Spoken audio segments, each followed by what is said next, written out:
Wie Swiss? Nein, was war das selber? Soll ich nicht? Ja, das mag ich nicht.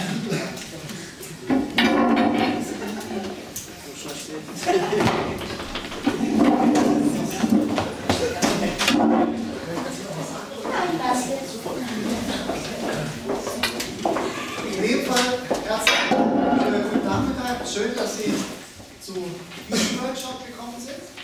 Ich hoffe, ich kann die Erwartungen einigermaßen erfüllen. Wir haben ordentlich Zeit, die wir auch nutzen wollen. Was mir ganz wichtig ist, wir sind jetzt ein bisschen unter uns, wenn Fragen sind, wenn Diskussionspunkte sind.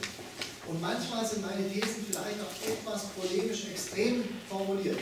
Und Sie sind vielleicht anderer Meinung, dann sagen Sie das ruhig. Dann sagen Sie das ruhig. Ich bin viel zu jung und viel zu unerfahren, als dass alles stimmt, was hier vorne steht. Und ich sage das voller Selbstkritik, weil seit 2005 bin ich in diesem Schulungsbereich, sowohl in Ketten als auch an Hotelfachschulen tätig, neben der normalen Praxis. Und wenn ich mir angucke in den alten Präsentationen, was wir zum Beispiel in 2005, 2006, 2007, aber auch 2008, bevor die Wirtschaftskrise losging, was wir noch geglaubt haben und wirklich ernsthaft vertreten haben, teilweise auch als Kette ausgerollt haben, sprich die Betriebe gezwungen haben, das so zu machen, dann haben wir mittlerweile einfach auch dazugelernt. Das ist nicht, weil wir damals furchtbar blöd waren, wir haben es nicht besser gewusst. Wir haben heute neue Erkenntnisse, neue Technologien, neue Gäste und deshalb verändert sich das Ganze. Also was wir heute angucken, selbst wenn es für Sie heute Sinn macht, in circa 2 Jahren ist wahrscheinlich die Hälfte davon entweder veraltet oder überholt. Also nehmen Sie es nicht zu sehr auf die Goldwaage, was dazwischen läuft. Ansonsten freue ich mich sehr. Thema ist Linking Social Media und Revenue Management und das Thema ist so gewählt, Social Media ist im Moment ein riesen Hype. Es ist hip, es ist cool, ich finde es auch gut, dass Sie das Thema gewählt haben. Wir haben den gleichen Titel auf eine Veranstaltung im September diesen Jahres in Zürich gewählt. Social Media kommt an, aber ein Kollege von mir, Heiko Siebert, der für Mövenpick den ganzen Distributionsbereich übersieht weltweit, hat in seiner Präsentation über Social Media Anwendungen bei Mövenpick in der Konferenz in Amsterdam letztes Jahr geendet mit einem Slide, der sagt, das wichtigste Tool, dann hat er eine Papiertüte gezeigt. Und er sagt, diese Papiertüte sieht man auch hier in der Anwendung und hat man jemanden gesehen, der da reinatmet. Er sagt, wenn jemand anfängt zu hyperventilieren bei Social Media, haben wir im Büro überall jetzt diese Papiertüten als Device verteilt, dann kann man ihm das geben, dann kann er sich wieder beruhigen und dann kann man danach weitermachen. Aber wir haben heute Morgen gesehen, es hat eine große Auswirkung und der Teil, auf den wir uns stützen, ich bin, also die cooleren Referenten machen Facebook und Twitter und wie das Ganze heißt, ich bin da nur sehr privater, rudimentärer Nutzer, ohne Anspruch auf Professionalität, aber was dort drin ist, worauf wir uns stürzen, ist das ganze Thema Online-Videos. Warum die Online-Videos? Da werden wir heute über diskutieren, weil wir überzeugt sind, dass die Online, oder nicht überzeugt, wir wissen, dass aktuell, nach aktuellen Forschungen, Online-Reviews einen starken Einfluss auf das Kaufverhalten von Leuten haben. Es gibt einige Studien dazu. Es gibt leider noch keine wirklich gute Studie in der Schweiz. Wir warten noch an die Studenten gerichtet, dass jemand da mal seine These oder sein Paper oder Diplomarbeit drüber schreibt. Das ist eine Menge Arbeit, so Befragungen zu machen und Daten auszuwerten. Das kann man nur finanzieren, wenn es ein Student unbezahlt war. Also wenn jemand sich angesprochen fühlt von dem Thema, ja, das ist ein super Diplomarbeitsthema, rauszukriegen, was für einen Einfluss haben diese Online-Reviews auf das Kaufverhalten. Und der letzte Tipp in Richtung von, ja, auch sind etwas mehr als 50% von den Studierenden hier, wenn Sie so ein Thema annehmen, suchen Sie sich einen Industry-Sponsor, gehen Sie rüber zu den Jungs von Holiday Check, sagen Sie, hey, meine Diplomarbeit wäre in dem Bereich, würde die das unterstützen. Ja? Dort werden wir uns darauf fokussieren und wir probieren. Meine Disziplin ist eigentlich der Background des Revenue Management und Distribution. Im Revenue Management haben wir so einen kleinen Merksatz, if it doesn't jingle, it doesn't count. Also wenn es nicht klimpert, wie man sagt, dann zählt es nicht für uns. Und alles, was wir investieren, wollen wir als Geld mindestens doppelt oder dreifach wieder zurückhaben, sonst halten wir es für Zeitvertreib. Und deshalb haben wir, Revenue Manager sind eben sehr einfache Menschen, wir rechnen sehr viel, wir haben immer eine recht banale Sichtweise drauf. Und hier haben wir jetzt einen Bereich Social Media, bei dem auch Heiko Siebert die Tüte zur Seite legt und sagt, hey, wir können tatsächlich sehen, bessere Bewertungen bringen mehr Umsatz, Gesundheit. Und die zweite These, warum bringen die mehr Umsatz? A, steigern die das Volumen Und B, meinen wir zu erkennen, dass man mit besseren Bewertungen eine höhere Average Rate erzielen kann. Das hilft bei der Positionierung. Der zweite Punkt, und den werden wir nachher auch noch angucken, ist, was in die eine Richtung funktioniert, funktioniert auch in die andere Richtung. Schlechtere Reviews geben ja einen gewissen Druck auf die Positionierung und damit auf die Rate. Dann muss ich die senken. Oder andersrum, wenn ich die Rate senke, ist die Erwartungshaltung der Gäste eine andere. Wenn ich mich anders positioniere preislich. Das ist ein unheimlich starkes Tool, dieser Hotelpreis. Und in dieses Themengebiet werden wir ein bisschen einsteigen heute. Ich würde mich freuen, wenn wir nachher nicht zum Computer gewechselt, dass wir Internetzugang haben. Wenn wir nachher vielleicht ganz rudimentär an einem Beispiel das machen können. Sie haben auch alle was zum Schreiben dabei, das ist super. Dann können Sie auch gerade da mitspielen.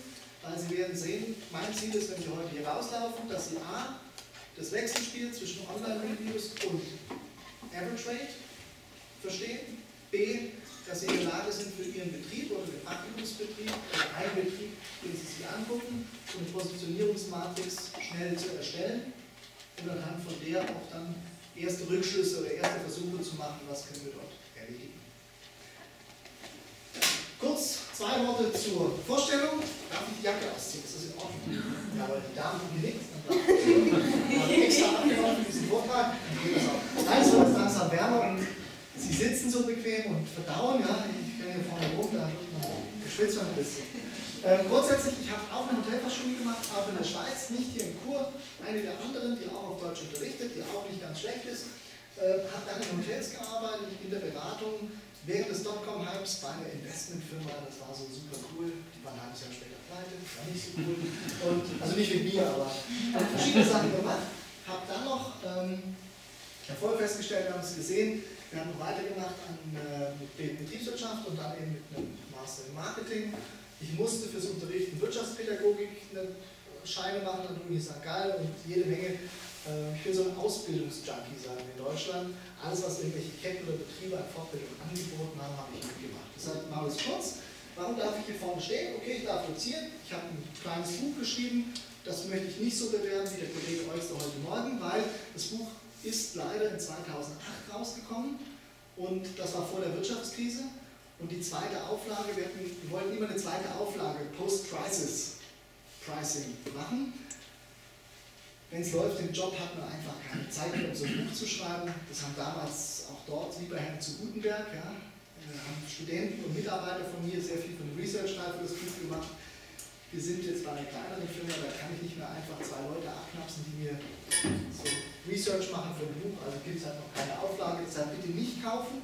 Es ist bei Google Books zu 80% indiziert. Sie können es auf unserer Webseite gratis lesen. Und wer es unbedingt in der Hand halten will, okay, der kann es dann halt kaufen, aber es lohnt sich nicht. So, seit 2010, diese Firma ist was Fidelity Solutions. Wir sind ein ganz kleines Startup. Man sieht es auch auf unserer Website, wir sind nicht so professionell und so geschliffen, das ist alles noch so ein bisschen handgestrickt, wenn wir Zeit haben. Wir sind 5 Leute und wir machen 2 Themen. Revenue Management und Distribution.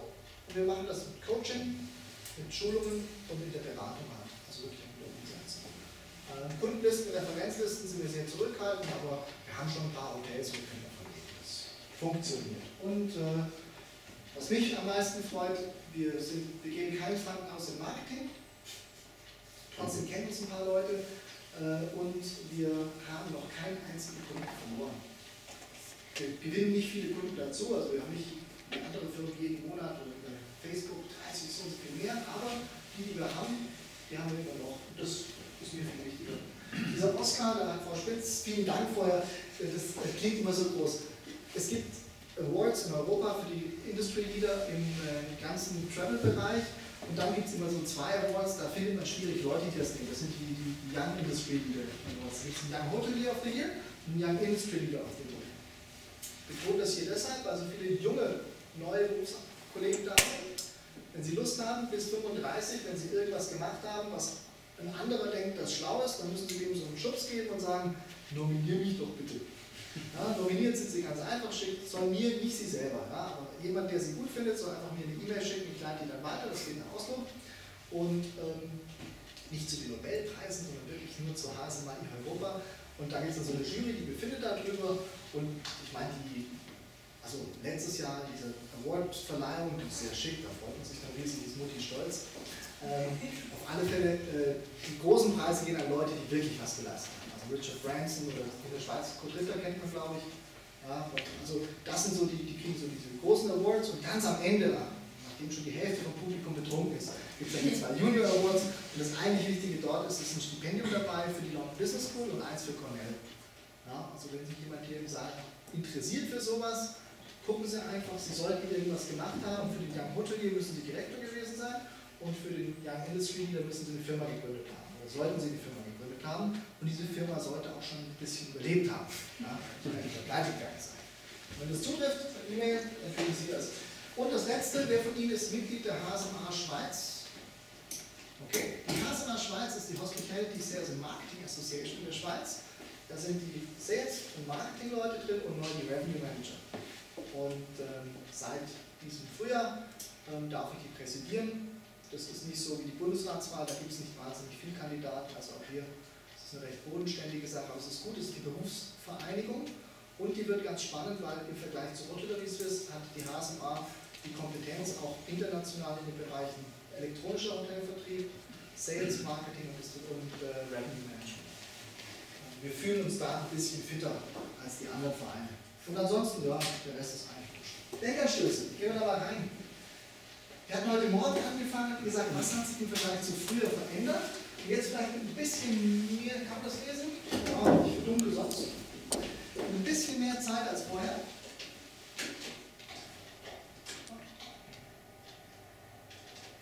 Ein bisschen mehr Zeit als vorher. Mal reingeguckt.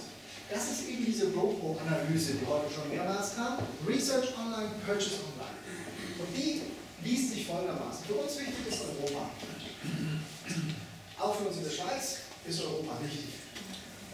Wir fallen da einfach mit rein geografisch. Research Offline, Purchase Offline. Das sind die, die den Katalog lesen und dann kaufen. Oder die vorbeikommen, die Walking-Gäste, die fallen da rein. 23%. Dann kommt die zweite Gruppe hier, Research Offline, Purchase Online. Die sind ein bisschen kurios. Die gehen zwar nicht online, um sich zu informieren, also besuchen nicht die Website vom Hotel, aber die buchen dann online. Die leuchten mir seit Jahren nicht ein, aber die sind halt so. Ja? Also das sind hier, sind auch bloß 9%. Ja? Komische Leute. 9% komische Leute, 23%, die nicht online gehen. Und jetzt kommt der ganze Rest und der ist spannend, nämlich wir haben hier 23% Research Online, Purchase Offline. Die schauen sich die Webseite an oder irgendeine Webseite oder Reviews und rufen dann trotzdem im Hotel an und sagen, oh, hallo und so, ich würde da gerne reservieren. Hier fallen auch ganz viel drunter gewisse Segmente, Familien zum Beispiel. Also Familien- oder Generationenferien ist ein Segment, das keine Affinität zur Online-Buchung hat. Einzige Ausnahme, diese 2+2-Familien. 2 Erwachsene, 2 Kinder, die im Family Apartment online buchen. Das ist easy.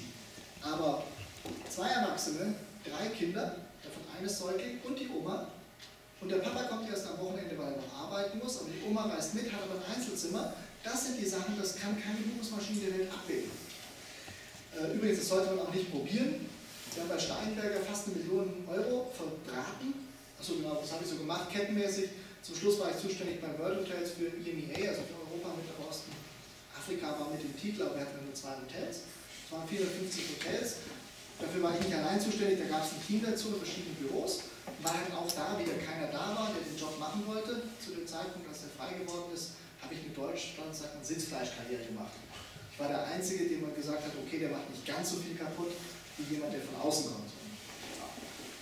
War spannend und waren halt Ketten, Steinberger, Lindner kennt man in der Schweiz vielleicht ein bisschen. Aber auch Tivoli Hotels, die größte Hotelkette Portugals, Turin Hotels International, in der Schweiz kleines Gastspiel gehabt, aber in Italien etwas größer. Also da waren relativ viele Ketten und Einzelbetriebe drunter, die wir begleitet haben, unter anderem Steinberger. Steinberger Riesenthema in den Geschäftsbereichen damals noch. Kennt man Steinberger als Kette? 3 Geschäftsbereiche immer noch. Stadthotels, das ist in Zürich nur das Bellrief, in der Schweiz nur in Zürich das Bellrief.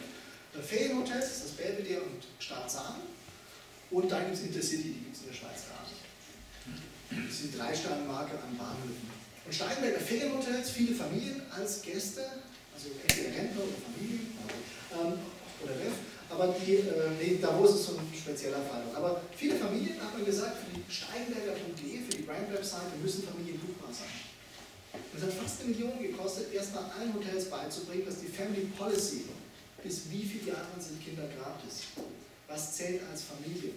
Wo müssen die Kinder schlafen? Wie sieht das Bedding aus? Wie sieht die Occupancy pro Zimmer aus? Wie viele Erwachsene müssen da drin sein, dass das als die Kinder da gratis sind, wenn die Kinder allein sind, wie viel Prozent? Also erstmal 3 Meetings, wo alle gekommen sind, um sich darauf zu einigen. Und danach ungefähr ein Jahr, um die Buchungsmaschine so programmieren zu lassen, dass jede Variante durchgeht. Als es endlich funktioniert hat, war das Endergebnis, dass die Familie keine Lust darauf hatte, sondern es viel zu kompliziert fanden und sowieso so viele Fragen hatten, dass sie einfach angegriffen haben. Ja, also die fallen hier in diese 23% hell wieder rein und dann ganz drüben 45%. 45% Research Online, Purchase Online. Und jetzt der eine oder andere von Ihnen kennt vielleicht diese Studie von der Fachhochschule Westschweiz, von Buch die Schweiz, die Kollege Fuchs und Scheck jedes Jahr auflegen mit Hotellerie Suisse. Die ist gut, die hat nur ein Problem.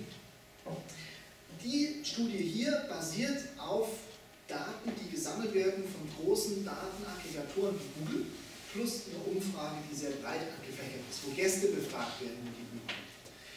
Die Fachhochschule Westschweiz-Studie vom Design her basiert vor allem darauf, dass die Mitglieder von Hotellerie Suisse befragt werden, wo ihre Gäste buchen.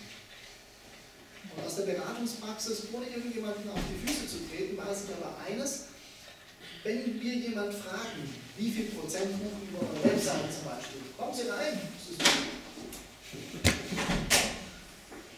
Das ist kein Problem. Die junge Dame aus der Küche. Vom Vorspeisenbuffet. War lecker. Vielen Dank. Also, ist eines, immer sagen, hey, wie viele buchen denn über die Webseite? Gibt's? Die wenigsten sind nur in dieser einen Materie so drin, dass sie sofort alle Distribution-Kanäle haben. Die meisten PMS-Systeme, also für Fidelio und Protel und so, wenn die Daten eingepflegt werden, wird nicht sauber eingepflegt, wo die Buchung herkommt, oder sind die Codes falsch gesetzt, oder das Tracking falsch, oder alles ist richtig, aber keiner hat dem Mitarbeiter eine Reservierung erklärt, wie er das eingeben muss, und dann verteilen die das unterschiedlich. Dann kommt der Gast von Booking.com einmal hier rüber und einmal dort rüber. Dort gibt es eine große Unsicherheit, das heißt, die ganzen Daten, wo man die Leute befragt, was glaubst du, wo die Leute buchen, sehen anders aus. Also das ist etwas belastbarer vom Datenmaterial her. Obwohl die Studie von Scheck und Fuchs, eine meiner Lieblingslektüren ist hier in der Schweiz, die ist echt wichtig, weil die Trends auch aufzeigt. Also nichts gegen die Studie, aber diese Rohanalyse über Google ist ein bisschen breiter und ein bisschen belastbarer, weil hier auch direkt die Gäste befragt werden. Und dort sind 45% Online-Buchungen. Falls jemand den Hotelier gelesen hat, es gab da Zuschriften, die erste Artikelserie ging und jeder zweite Gast bucht online. Ende des Jahres war die Aussage, manche spinnt, sicher nicht und so. Da sind wir schon.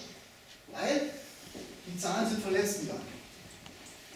Und wir wissen noch was, im Trend dieser Zahlen wird das immer mehr.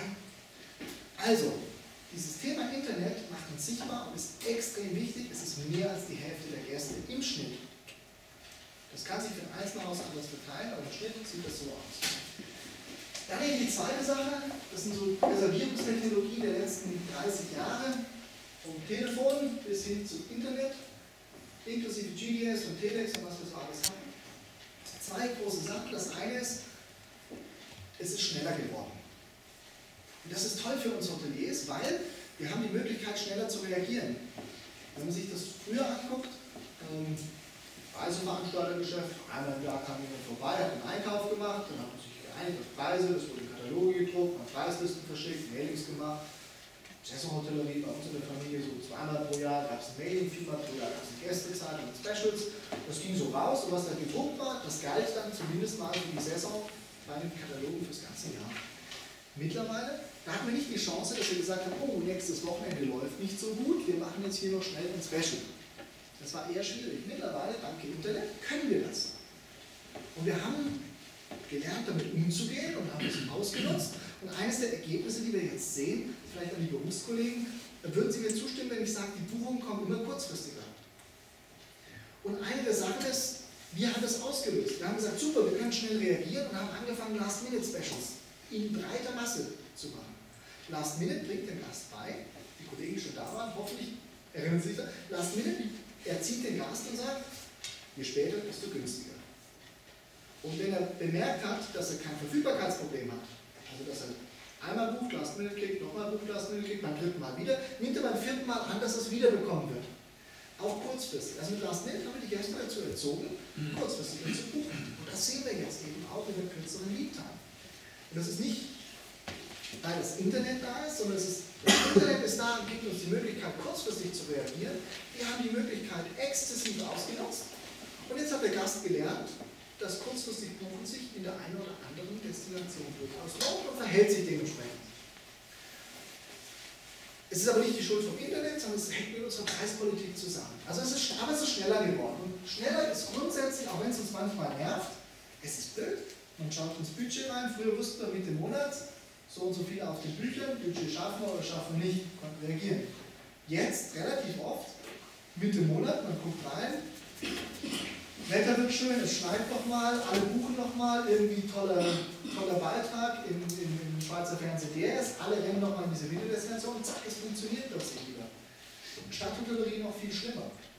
Und jetzt finden wir plötzlich uns eine Unsicherheit wieder, also diese Geschwindigkeit, die Buche auf der einen Seite, bringt uns auf der anderen Seite jetzt in die Bredouille, dass unsere ganzen Forecasting und auch Modelle, die wir gehabt haben, also unsere Prognosen, nicht mehr so funktionieren wie früher. Übrigens auch die Software, die ganzen Revenue Management Systeme, kommen auch riesig in die Bredouille rein.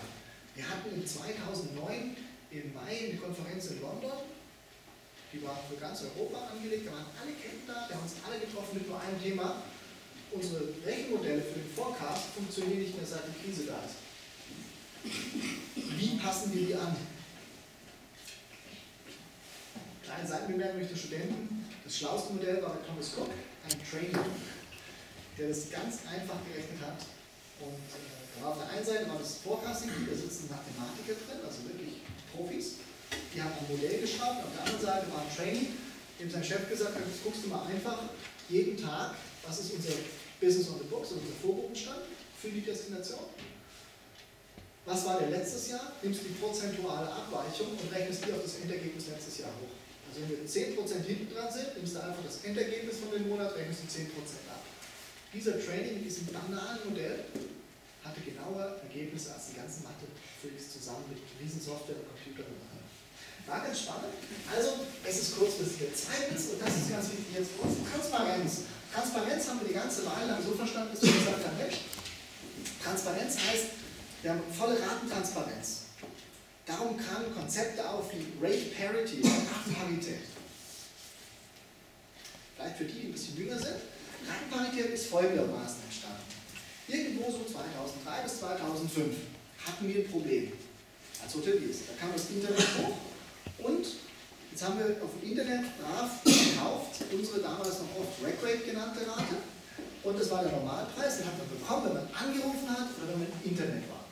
Und jetzt hatten wir Reiseveranstalterraten. Eine Firma, die ich gerne als Beispiel nennen möchte, Gulliver Travel Associates, GTA. Gulliver hat also eingekauft mit 25% Nettoratenabschlag, sprich was 100 Franken gekostet im Hotel, haben die für 75 eingekauft. Eigentlich kein Problem, beim klassischen Katalog von Gulliver wurde das Ganze dann zusammengepackt, zu Pauschalangeboten und keiner hat mehr 75 Franken gesehen, sondern es gab einen Gesamtpreis für Flug und dann die Hotelübernachtung, vielleicht sogar noch Extraleistung, die Skitickets oder Ausflüge. Dieses Pauschalreiseangebot, den Gesamtpreis hat der Gast gekauft. Jetzt hat aber Gulliver eine Website, Octopus Travel. Der eine oder andere von uns erinnert sich noch voller Freude. Octopus Travel hat einfach gesagt, super, wir haben eine 75er Rate in dem Hotel. Und wir nehmen die 75er Rate und schlagen da ungefähr 10% drauf, also 57, sind wir bei 82,50 und verkaufen dieses Hotel online für 82,50. So, im Hotel direkt 100, außerhalb vom Hotel auf Octopus Travel billiger. Wo haben die Gäste gebucht? Ganz klar, bei Octopus Travel. Wir als Hoteliers sind damals hin und haben gesagt, Achtung, zwei Sachen gehen nicht. Erstens, ihr dürft nicht billiger verkaufen als wir bei uns. Darum haben wir Minimum-Markups und alles Mögliche eingeführt. Bis hin zu gehen, in den Reiseveranstalterverträgen auszuschließen, kettenweit. Was bei Marriott, das war eine der Treibketten der ganzen Zeit, hat ausgeschlossen, dass die Reiseveranstalter Raten weiterverkauft werden durften und wenn dann nur mit minimal, also mit Mindestmarkups, damit die wieder mindestens gleich teuer war. Und wir Hoteliers haben die Ratenparität eingefordert. Dann ganz kurios, das finde ich ganz spannend, in letzter Zeit HRS kam. HRS ist groß geworden, der Vater von Tobias Rage, Robert Rage Senior, ziemlich kantiger Typ, um es vorsichtig zu sagen, für Hotelketten nicht ganz einfach in der Verhandlung. Rage hat so, ja, das ist mein Unternehmen, machen wir nicht, Punkt, da war es geschwätzt. Also Rage ist hin und hat gesagt, okay, wir wollen 10% günstiger als überall sonst. Der HRS-Exklusivpreis. Sieht man noch ab und zu heute. Wenn man HRS gelistet hat, wo man manche Exklusivpreis dran. Das heißt, dieser Preis ist garantiert 10% günstiger als überall sonst. Und dann war HRS 10% günstiger und damals wurde HRS groß, weil es der günstigste Kanal war. Nicht, weil die besser waren, die waren einfach billiger für die gleiche Leistung. Und HRS, wenn wir uns erinnern, war damals Marktführer in der Schweiz. Das war nicht Booking, das war HRS. Und dann sind wir wieder hin und sagen, stopp HRS, wir Hoteliers, Ratenparität, weil wir haben nicht nur euch, wir haben auch noch andere, das muss fair bleiben. 5 Jahre später kommt HRS zu uns und ändert die AGBs auf Ratenparität und sagt, liebes Hotel, du darfst nicht günstiger verkaufen als bei uns. Übrigens was Booking.com letztes Jahr schon gemacht hat. Und jetzt waren wir Hoteliers in der anderen Rolle, dass wir gesagt haben, ja, akzeptieren wir nicht. Ja, also Ratenparität ist eine von den Sachen, weil das Internet eine Preistransparenz geschaffen hat. Das ist, mittlerweile muss ich nicht mal mehr groß suchen, ich gehe auf eine Meta-Search-Suchseite und der zieht mir von dem gleichen Hotel für das Anreisedatum über verschiedenste Portale den günstigsten Preis.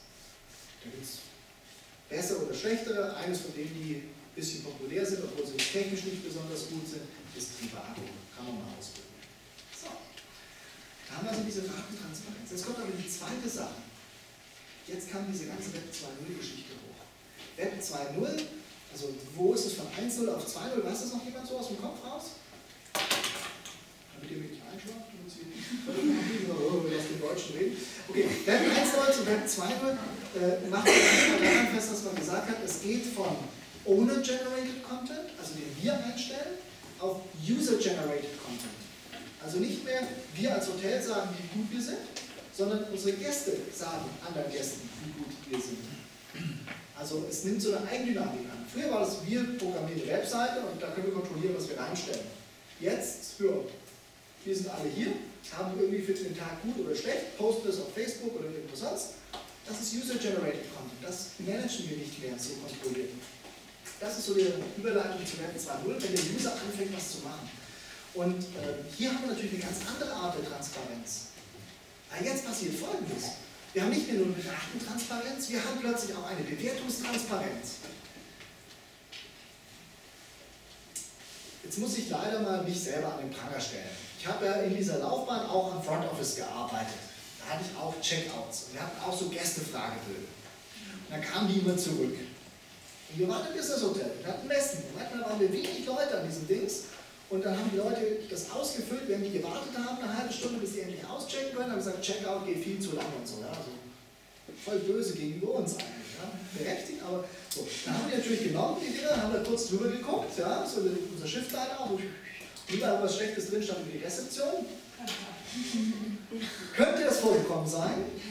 Vielleicht, eventuell, dass die nicht alle zum GM gekommen sind, sondern vorher auf eine unerklärliche Art und Weise verloren. Das geht super. Zweite Filterstufe. Ich bin Hoteldirektor, kriege die Feedbacks, bin am Hoteldirektor einer Gruppe, muss die reporten. Sprich, Sie sind der Herr Ammann. Herr Ammann ist mein Direktionsassistent, ich kriege da die Feedbacks. Wir haben so ein Kettentool, wo man das eingeben muss. Ja? So, hier Ammann, gib die bitte ein. Ich weiß aber, mein Chef guckt in dieses Tool rein und guckt, wie zufrieden sind meine Gäste im Verhältnis zu den Gästen von anderen Hotels. Sie merken, ich komme ein bisschen aus der Kette, da denkt man nicht immer nur so wie im Einzelbetrieb. Da muss man strategisch denken. Dann lese ich mir auch die Gäste-Feedbacks durch. Und alle, wo jetzt wirklich, also nicht alle, die kritisch sind, das würde auffallen, aber alle, die massiv mir stinken, die nehme ich vorher raus. Wenn ich ein guter GM bin, schreibe ich den Geist oder ich sage, wir müssen darüber reden, aber die gebe ich sicher nicht ihm, damit er sie da einpflegt, damit ich einen Anruf kriege, hey, was ist denn da los? Die beschweren sich halt. Und man fängt dann als Kette an, das zu merken, kontrolliert dann einfach, wenn jemand signifikant weniger Gästezufriedenheitsrücklauf hat als alle anderen der Kette, Dann schicken wir so einen vom Head Office vorbei, der so einen kleinen Audit macht. Also Mystery Guest, der füllt ja was aus, schreibt da gezielt was rein und sagt, dieser GM ist kein Repräsentant der Gruppe, also wirklich gezielt gegen den GM oder gegen die Person, die das filtern könnte. Und dann guckt man eine Woche später im Head Office von der Kette, ob das Feedback angekommen ist. Das ist genauso wie in den Finance Audits, habt ihr das ja sicher auch gemacht, der Mystery Guest geht zum Bahnen und storniert wieder irgendwas. Oder sagt, komm, ich mache es mit Kreditkarte oder zahle es gemacht, irgendwas, wo irgendjemand die Möglichkeit hat, diese Kohle verschwinden zu lassen. Und das macht der Mystery Guest und 2 Wochen später kommt der Finance Audit rein und sagt, so, ich habe hier eine Kopie des Guest-Checks XY, der storniert wurde, ich möchte den Storno sehen. Also das sind so diese, nicht Stasi-Methoden, sondern was weiß ich. Und dort hatten wir natürlich super Möglichkeiten. Jetzt mit TripAdvisor, hat jemand von Ihnen schon probiert, beim TripAdvisor ein Rating rauszunehmen oder rausnehmen zu lassen?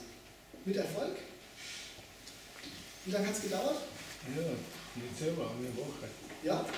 War es ganz unter aller Kanone oder war es fürs falsche Haus? Es war von meinem Vorgänger unter aller Kanone und das hat mich ein bisschen angepisst. Okay. Und darum habe ich gesagt, ob sie das wegnehmen können, weil das Management hätte gewechselt. Das haben sie gemacht. Okay, super. Das also Change of Ownership, Change of Name, falsches Hotel bewertet oder unflätige Ausdrücke. Das sind die 4 Sachen, die man relativ zügig rauskriegt. Wir hatten einen Fall in Italien, da ging es darum, das Frühstücksbuffet im Hotel wurde bemängelt. Und da wurde zurückgeschrieben und gesagt, unser Frühstücksbuffet ist aber super, wir wollen das hier so nicht haben, die kriegt man nie wieder raus. Ja? Also man hat eine gewisse Verzögerung und bis man sie rauskriegt, selbst sehr unberechtigte. Wir hatten einen Fall in Brüssel, das Le Plaza, kennt das jemand? Wunderschön, ja, wunderschönes 5-Sterne-Hotel, der gleiche Architekt wie das Georges V in Paris. Aber im Le Plaza ist in einer Straße, wo ganz vorne ein Sexshop ist. Und ein amerikanischer Gast, wahrscheinlich, ja, irgendwie eher konservativ, hat ein Foto gemacht mit dem Sexshop links und im Hintergrund des Hotels, hat es auf TripAdvisor hochgeladen und hat geschrieben, it's unbelievable, this 5-star hotel is in the middle of the red light district. Das hat ein halbes Jahr gedauert, bis wir das losgeworden sind. Vor allem, nachdem dann noch irgendwelche Superclowns angeklickt haben, I found this review helpful. Das ist auch so eine Grundregel für also das waren die Kollegen da vorne, aber gerade als Hoteldirektor oder als Mitarbeiter des Hotels, wenn jemand schlecht ratet, sofort nein, das war nicht hilfreich klicken und wenn jemand gut ratet, jawohl, das war hilfreich klicken. Und zwar von allen möglichen Computern auf der ganzen Welt. Dann wird nämlich das Rating intern dann auch wieder hoch oder runter gewertet. Ja? Aber das wäre bei Holiday. Wir haben eine Transparenz, einmal auf der Karte, aber auch hinten auf den Gästebewertungen. Und mit dieser Transparenz müssen wir umgehen. 2007 hat mein damaliger Dienstherr Worldclass entschieden, wir hatten eine Research und eine neue Webseite gemacht und gesagt, okay, Gäste wollen Videos sehen, also bieten wir bei uns die Videos gleich ein, damit die bei uns auf der Seite bleiben. Wir wollen nicht, dass sie zu TripAdvisor gehen, weil TripAdvisor gehört der gleichen Holding wie Expedia oder Hotels.com oder Venere. Also der Buchungsweg immer dort rüber geleitet, sondern wir wollen, dass sie bei uns bleiben. Also haben wir TripAdvisor einen Sack voller Geld gegeben, dass wir RSS-Feeds bekommen haben mit den TripAdvisor-Ratings. Haben auf unserer Webseite, auf jeder Hotel-Web-Subpage konnte man das TripAdvisor-Rating sehen. Was ist passiert? Italien gehört auch zu EMEA, 70 Hotels damals in Italien. Der CEO kriegt einen Brief, Schrift, also richtig schönen Brief, dicken Papier, und da steht von 39 italienischen Hoteldirektoren, die der Meinung sind, dass TripAdvisor, also ich fasse es zusammen, das war 2 Seiten Brief und noch 2 Seiten Unterschriften. A, sie hätten im Meeting, sie finden TripAdvisor sei furchtbar, weil die Gäste seien nicht ausgebildet, Hotels zu bewerten. B, sie finden, wenn schon so ein Quatsch im Internet ist, sollten wir als Kette dagegen vorgehen. Und C, wir sollten auf keinen Fall diese Ratings bei uns auf der Webseite zeigen. Also mit anderen Worten, TripAdvisor ist blöd, macht was dagegen. Ja, und unterstützt die nicht auch noch. Und ich durfte 3 Tage in Rom verbringen, mit Einzel- und Gruppenmeetings, um zu erklären, dass A, wir unsere Webseite so gestaltet haben, aus gewissen Gründen und das nicht dran zurückgeht. B, dass eine Realität ist, an der wir nicht vorbeikommen, auch also gerade in Italien nicht. Und C, jeder, der Probleme damit haben, wir hier ein Team aus dem E-Commerce hätten, wo man sich melden kann, die helfen ihnen dann, das so aufzusetzen, dass man daran arbeitet, dass die besser werden. damals zum Teil auch noch, okay, die Kamera läuft, ist egal, aber damals zum Teil auch noch mit Methoden, die heute vielleicht von den Kollegen von Holiday Check mit so einem Stempel versehen werden würden. Ja. Aber das meiste war wirklich eher hinzugehen, wenn alle schreiben, der Frühstücksbuffet ist nichts, vielleicht hinzugehen und zu gucken, ob die vielleicht recht haben, ob da was dran ist. Weil die meiste Kritik ist nicht unkonstruktiv gemacht. Also wir haben diese Transparenz und wir müssen damit umgehen. Zweite Sache. Beeinflusst jetzt diese Online-Bewertung die Average Rate. Wir gehen nochmal hier hin und schauen uns das an. Der Grundgedanke ist folgender. Wir haben diese Positionierungsmatrix und wir haben zwei verschiedene Achsen. Achse Nummer 1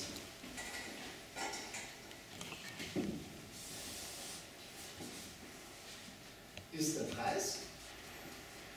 Achse Nummer 2 ist die Online-Bewertung. Diese Positionierungskreuze machen wir auch schon ganz lange. Früher so im Kettenleben, immer wenn man hin ist zum Hotel, haben wir die auch gemacht, nur wir hatten keine Online-Videos. Wir haben die Mitbewerber angeguckt und haben dann eine Einschätzung gegeben, welche Mitbewerber besser oder schlechter sind. Das ist natürlich immer ein bisschen politischer Zündstoff. Dann geht man ins Hotel rein und sagt übrigens, das Bellevue ist besser als du. Und dann sagt er, ja, nee, das Bellevue, hast du die Zimmer mal gesehen? Ich bin ja viel näher dran, kenne das Bellevue viel besser. Und diskutiert man stundenlang darüber rum. Deshalb, seit wir die Online-Videos haben, wir werden es gleich mal machen, man liest das ab und völlig objektiv, was der Gast sagt, gilt. Egal, was er für eine Ausbildung hat und egal, ob ich glaube, dass der berechtigt ist. Perception is reality. Philipp Kurt hat auch schon gesagt, wenn der Kunde das von mir denkt und das mein Kunde ist, dann muss ich das akzeptieren. Ich habe nur zwei Möglichkeiten. Entweder ich arbeite am Produkt oder ich verändere die Kunden. Also bringe andere Kunden rein. Weil es etwas aufwendig ist. Und dann geht man hin und verteilt alle anderen. Jetzt wäre der Punkt, an dem ich gerne fragen würde, ob irgendjemand der Kollegen, die ein Hotel haben, Lust hätte, dass wir das mit seinem Hotel machen. Oder ein Hotel, auf das man neugierig ist, dann könnte man auch das so reingehen. Schlosshotel Garage. Ja? Welchen Betrieb dürfen wir nehmen? Das ist nie ein Hotel. Okay, wir machen jetzt Folgendes. Wir machen keine völlige Analyse, dafür reicht der Nachmittag nicht, aber einfach um eine Idee zu geben, wie wir das auch selber mit meinem Betrieb machen. Und wir dürfen es gerne alle auch mitzeichnen da. Also so ein Kreuz schon mal anfangen, das ist keine schlechte Idee. Herr Adler, Sie sind doch mein Direktionsassistent. Wie heißt denn Ihre Nebensitzerin? Frau Sutter. Frau Sutter, ich gehe davon aus, wie schildbehaftet wie ich bin, dass Sie eine schönere Handschrift haben als Herr Hammer. Ist das richtig? Ja. Ja, aber denkt schon wieder. So, dann brauche ich Sie bitte hier vorne. Können wir einen kleinen Applaus für Frau Sutter machen? Frau Sutter, nicht rot werden. Alles nicht so schlimm. Wir müssen nur schreiben. Einmal den Preis und einmal das Rating. Ja? Was ganz wichtig ist, wenn Sie sowas machen, würden Sie hier oben reinschreiben, die Quelle. Das ist Booking.com und heute ist der 28.3. Ja? Und wir gucken nicht für heute, sondern wir gucken für, seit der Ostern noch Verfügbarkeit, aber noch ziemlich frei da oben. Ostern sind wir ausgebucht. Dann lassen wir Ostern weg. Wie lange habt ihr noch offen? Bis zum 15. Okay, dann nehmen wir einfach den 5.4. Da habt ihr dann noch Zimmer, oder? Also, immer was für Datum ist, schauen wir jetzt Buchungsdatum an. Und ich mache mal gerade den ersten, dann können Sie gleich übernehmen. Wie schreibe ich das Hotel? Signiga Hotel. So? Ja. Oder, Entschuldigung, den kann ich mir nicht verkneifen. Man möge mir verzeihen, die letzten drei. Oder so. Alles klar, okay. Der Laden, der macht das jetzt vorher. Das Signiga Hotel ist wo? In Laax. In Laax, alles da. Vier Stück. Sie schreiben gleich, was ich Ihnen gebe. Also, super einfach. Laax. Und dann nehmen wir hier den 5. April. Eine Nacht, ein Zimmer, 2 Reihen. Doppelbelegung, oder? Ja. Gott, nee. Man muss hier dann entscheiden, was man da als probiert. Übrigens eine kurze Frage noch. Warum nehmen wir Booking.com?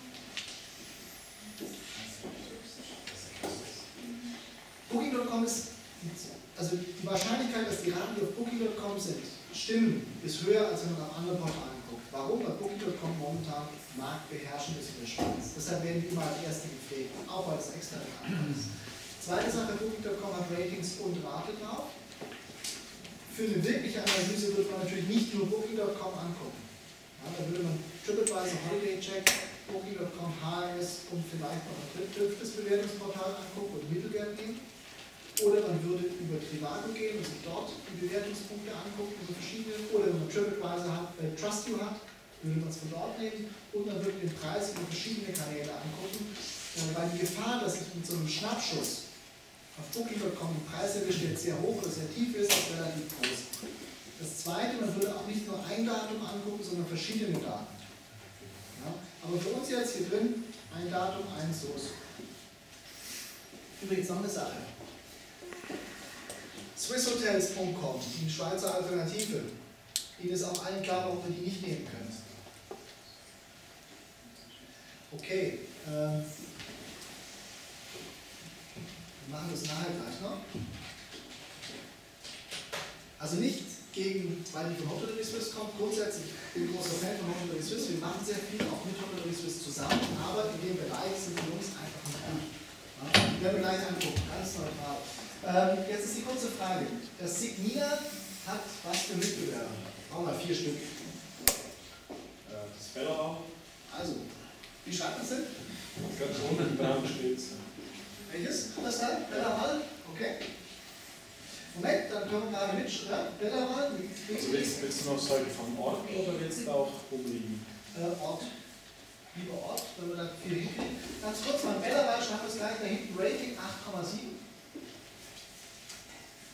Und den Preis, uns interessiert nicht die Zimmerkategorie, uns interessiert auch nicht Non-Refundable oder sowas, uns interessiert einfach den günstigsten Preis. Was haben wir?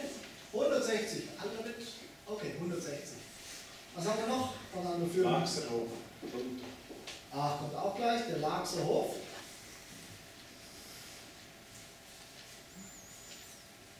Was unter? 7,9. Und Doppelzimmer 410.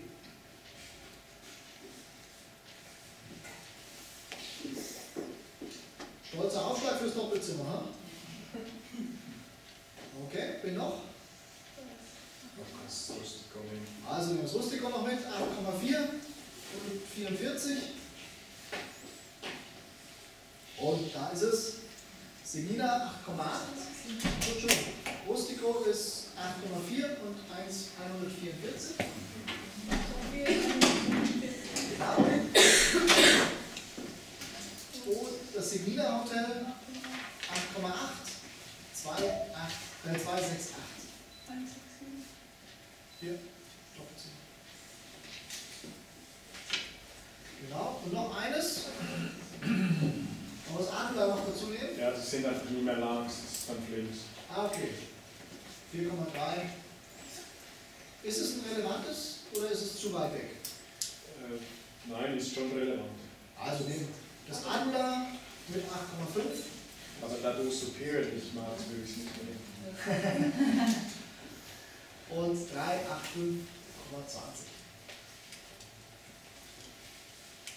Haben wir die Kurtaxe noch mit drauf gerechnet? Okay. Gut. Also, das reicht uns so schon mal. Gehen wir kurz zurück, um sowas hinzukriegen.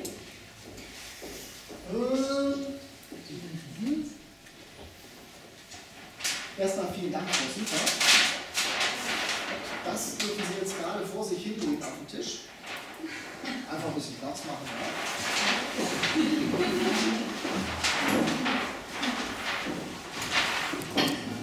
Und jetzt machen wir Folgendes. Wir sind das Signina Hotel.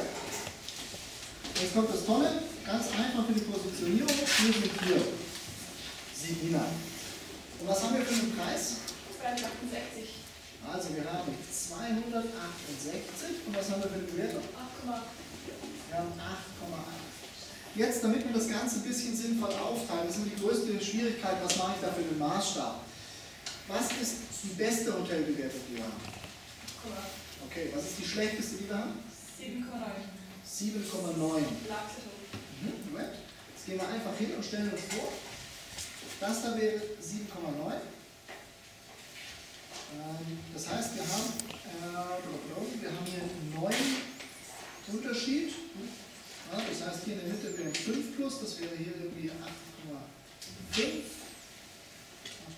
8,4, 8,3, 8,2, 8,0, 8,6, 8,7. Das stretcht schon so ein bisschen, aber wir kommen ungefähr hin.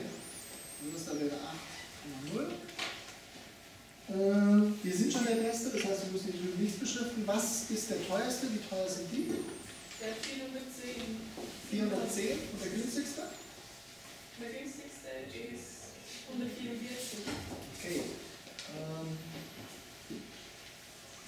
War hier 140, 50, 60, 70, 80, 90, 200.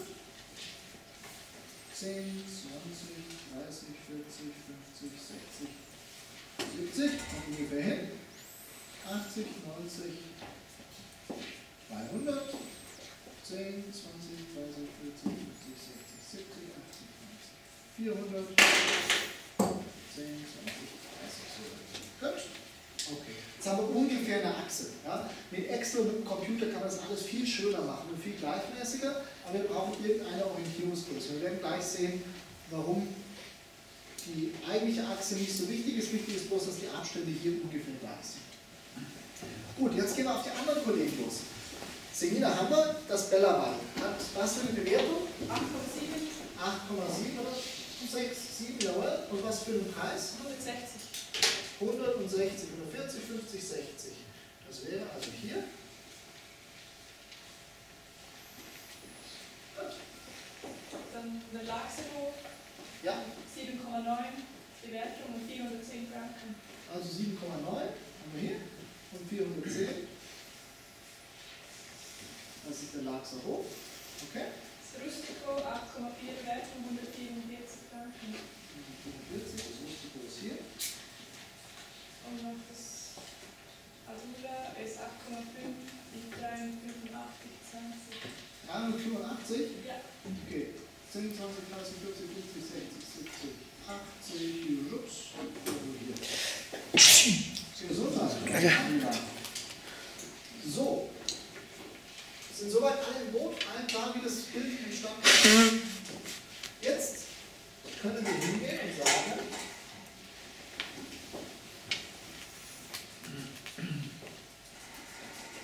ist egal, wie wir die reinlegen, es geht einfach um ungefähr eine Orientierung zu haben.